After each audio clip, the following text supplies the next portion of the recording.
E aí, vamos falar um pouco sobre a amamentação, que também eu acho que é uma coisa que logo no começo surge muita dúvida, né? É aquela questão do livre demanda, amamentar de 3 em 3 horas, pelo menos no comecinho, amamentar de 3 em 3 horas. É recomendado acordar o bebê para mamar de madrugada, porque passou 3 horas? Como que funciona? Principalmente nesse início, assim. Legal. A livre demanda, esse conceito vem porque antes cometia muitos erros, né, na amamentação. E aí surgiu esse conceito de livre demanda. Porque tinha esse conceito das 3 em 3 horas. Então, quando surgiu esse conceito de amamentar de 3 em 3, acontecia muito isso. Tinha pais que às vezes acordavam a criança. Então, ele mamou meio-dia. 3 horas da tarde, não importa como a criança estava. A pessoa acordava a criança e dava.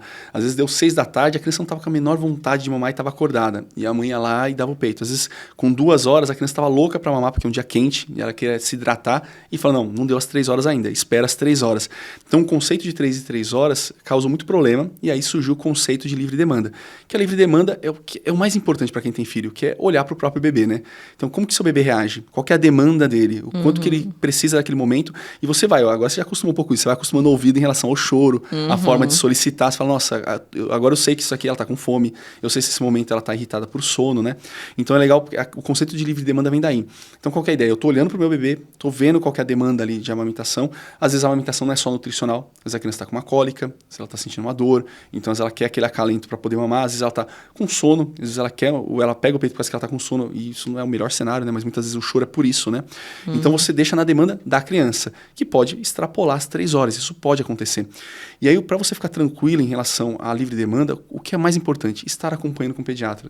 Porque se você está acompanhando bem sua filha, seu filho, está ganhando peso de maneira adequada, está crescendo de maneira adequada, você sabe que aquela forma de livre demanda que você está apresentando, que você está trabalhando, está funcionando. E isso é o mais importante. Porque às vezes a gente tem bebês que estão em livre demanda, um débito de sucção, alguma alteração de condição clínica que ela tem, aquele número de mamadas não está suficiente. Às vezes você tem que mudar a estratégia, mudar o estímulo, porque para ela não está indo bem. E a gente tem criança que tem, por livre demanda, uma demanda super pouca. Às vezes a criança fica 4 horas sem mamar, 5 horas sem mamar, e a criança, quando ela acorda, ela está bem, ela se sacia quando ela mama, e aí ela cresce bem, está ganhando peso bem. Você não precisa fazer de 3 em 3 horas. Então é meio complicado isso, porque a gente está meio que assim, você vai ter que se virar um pouco, mas assim...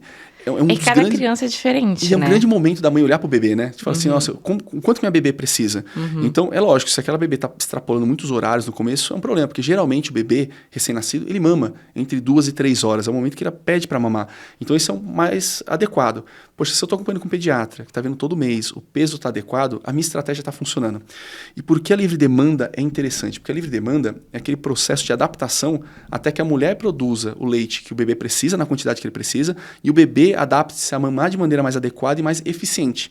Então, no começo a livre demanda, muitas mães falam, Alex, é uma escravidão. Eu tô dando de mamar o tempo inteiro, o bebê pega o tempo todo. E cansa, né? Só quem passou pela amamentação, porque as pessoas esquecem de contar para vocês mães, né? Como é que é a amamentação. E essa foi uma conversa que a gente teve, né? Quando você vem grávida, né? Esquece que não é um comercial de margarina, né? A coisa, no começo, demanda e você está cansada, né? É uma mudança de rotina, de sono. Então, nesse começo, o bebê vai tendo uma demanda maior. Conforme ele cresce, a mãe vai produzindo leite de maneira mais adequada para aquele bebê e o bebê vai ficando mais eficiente. Então, o que vai acontecendo?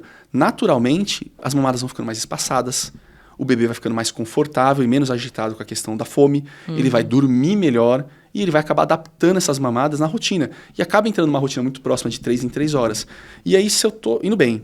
Então, no começo, na primeira consulta, primeiro mês de vida, segundo, a gente acaba fazendo uma demanda muito próxima de 3 em 3 horas.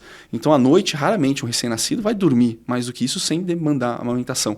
Mas depois que eu tô acompanhando, o peso tá adequado, o comprimento tá adequado, e esse bebê dorme mais do que 3 horas à noite, não faz sentido eu acordar ele. Porque eu tenho a segurança do pediatra que está acompanhando. Eu estou vendo que minha bebê está bem. Ela acorda sem nenhum problema e quando ela acorda, ela mama bem e volta a dormir sem nenhum problema. Eu posso começar a espaçar. Para que eu faça? Que é uma adaptação da rotina de sono. Então, quem é o nosso grande termômetro? É sempre o bebê.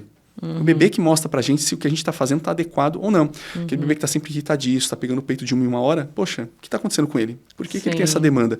Então, essa questão da livre demanda é isso. É um conceito que tem de você olhar pro bebê e acaba não se explicando muito isso, né? E aí, com o tempo, assim, no começo é difícil, né? O primeiro mês, né? Nossa, mas depois de um tempo, você percebe fácil se ela tá, por exemplo, ela quer trocar fralda. Mas no começo, às vezes, a criança quer trocar fralda e a mãe coloca no peito. Então, acaba acontecendo. Tudo coloca no peito. Então, isso acaba adaptando. E aí, a gente tem que ponderar isso porque, com o tempo também, a criança vai crescendo, passando o segundo, terceiro mês de vida, e o peito não pode virar uma chupeta, né? Então, a gente vai adaptando isso e começando a perceber onde a criança realmente quer mamar e onde não quer. E, às vezes, um erro também que é comum, tomar muito cuidado, o tempo de mamada varia muito, né? É, isso que eu ia falar. Porque eu percebi isso quando eu fui conversar com outras mães. Eu tava tendo uma situação que eu tava com a minha filha. E ela, no começo, ela mamava muito tempo. Muito, assim. E aí, a minha amiga ficou impressionada. Assim, meu Deus, ela fica muito tempo. Minha filha mama só 15 minutos e acabou. E eu até fiquei, meu Deus, será que tem alguma coisa errada? E não, era o tempo dela mesmo de mamar. E hoje ela adaptou muito melhor, E hoje né? ela mama muito menos, assim, é muito mais tranquilo. Mas naquela época ela mamava por muito tempo. Então é muito de cada criança, muito de cada, né? E depende o quão eficiente ela é pra mamar, né? O quanto de leite aquela mãe tem naquele momento. E um erro comum também é a questão de quando é muito calor. Então, lembrar que o primeiro leite que vem, a primeira porção do leite que vem, é um leite que tem mais água, né? Então, não é um leite aguado, mas é um leite que tem mais água. E o leite posterior, ele tem mais gordura e tem mais proteína. Então, é muito comum. A criança, às vezes, quando tá calor, ela pega o peito, 5 minutinhos e larga. Fala, poxa, mas não vai mamar mais? Às vezes a mãe muda de peito, troca a criança de posição, fala, ela não tá querendo mamar, não. Ela tava só com sede.